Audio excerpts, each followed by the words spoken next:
Halo Sobat Rafirasat, apa kabar? Tahukah kalian bahwa menelusuri sebuah lokasi secara profesional pada dasarnya bukanlah pekerjaan para vlogger pemburu viral. Jauh sebelum para konten kreator halu berimajinasi menggunakan serangkaian gimmick basi dengan kedok mediasi, berpura-pura menjadi perantara komunikasi dengan penghuni lain dimensi, hingga bertahun-tahun tanpa kepastian dan tetap menjadi misteri. Serangkaian drama disajikan hanya untuk berburu monetisasi, beragam sandiwara yang pada akhirnya tak pernah terbukti. Tahu kenapa? Karena pada dasarnya, penyaji informasi sebuah kawasan bukanlah pekerjaan para vlogger pemburu viral dadakan. Tugas itu sejak dahulu telah dilakukan oleh petugas pemetaan.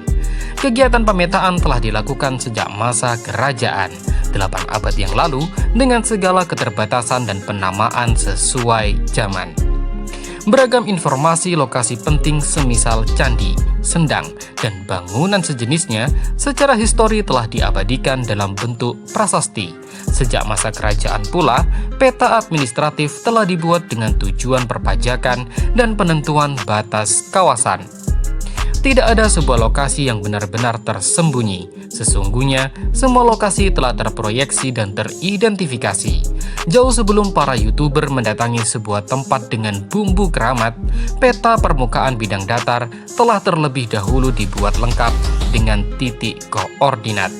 Turun ke lapangan tanpa bumbu tersesat, tanpa drama kesurupan dan penampakan di hutan yang lebat. Sebagai kesimpulan awal, jadilah netizen yang cerdas dan tak mudah digelabuhi. Setiap periode, petugas pemilu menembus daerah terpencil untuk melakukan distribusi. Setiap berkala, petugas statistik mengumpulkan data, dan secara periodik, petugas pemetaan melakukan pembaharuan infografik. Bahkan, setiap jengkal hutan di pedalaman telah dilakukan rintis batas dan pemasangan patok tanda kawasan. Jadi, jika ada sebuah desa dengan ciri unik dan lengkap seperti sebuah cerita, tidak mungkin tidak ada yang mengetahuinya di dunia nyata, kecuali jika cerita itu hanyalah fiksi semata. Dan sekarang, mari kita mulai menjelajah.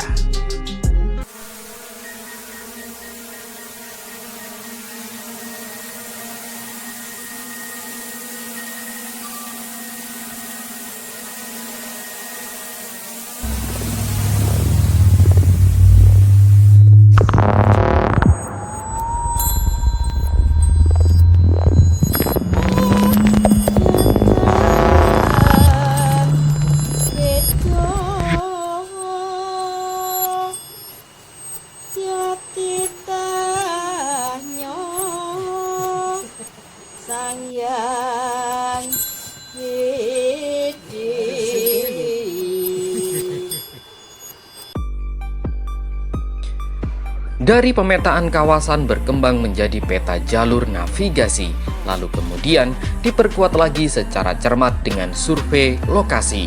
Serangkaian usaha untuk memastikan kebenaran data tanpa dramatisasi, atau dalam istilah pemetaan disebut dengan triangulasi, sehingga titik koordinat yang diperoleh benar-benar presisi. Pada awalnya pemetaan hutan dilakukan dengan alat ukur tanah seadanya. Penggambaran peta dibuat dengan gambar tangan sesuai hasil observasi atau disebut dengan kartografi. Dari titik ke titik sehingga terbentuk sebuah garis bidang atau disebut dengan geometri. Dan sekarang semuanya telah beralih dengan memanfaatkan kecanggihan teknologi. Salah satu penamaan kawasan yang menarik perhatian saya adalah Sungai Gondomangu. Sebuah nama yang tak pernah diulas oleh konten kreator lokal sejak beberapa tahun yang lalu.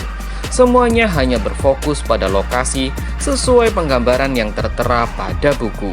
Sebuah buku fiksi yang berlabel nyata, sebuah kesaksian yang hanya berisi teka-teki semata. Dan jika ada yang menuduh bahwa nama itu hanyalah karangan saya semata, maka berikut saya sertakan buktinya.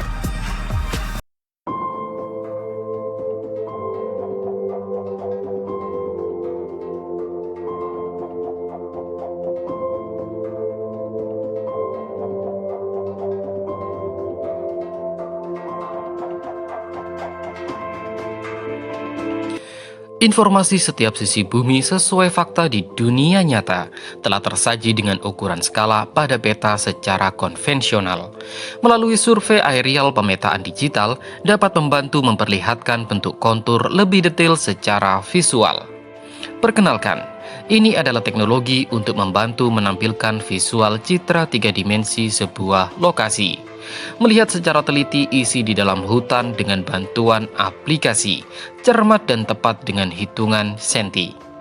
Memanfaatkan bantuan sinar laser yang terpasang pada perangkat dan dikendalikan oleh user dengan tingkat akurasi yang tinggi sebesar 150.000 pulsa per detik, pantulan gelombang dipancarkan untuk memindai objek pada permukaan bumi berupa sekumpulan titik. Disertai dengan sensor pengukuran sudut dan jarak permukaan, hasil dari pemindaian kemudian akan dikonversikan dalam bentuk transparan. Sekarang perhatikan. Ini adalah hasil citra satelit yang selama ini terlihat, dan beginilah kondisi hutan yang selama ini kita saksikan. Sedangkan ini adalah pencitraan kondisi hutan dengan bantuan teknologi. Sebuah teknologi untuk mengukur jarak objek dengan menggunakan bantuan sinar. Dengan teknologi ini, semua yang tak tampak dalam gelap akan terlihat berpendar. Setiap lekuk sudut elevasi akan terkalkulasi dalam bentuk topografi.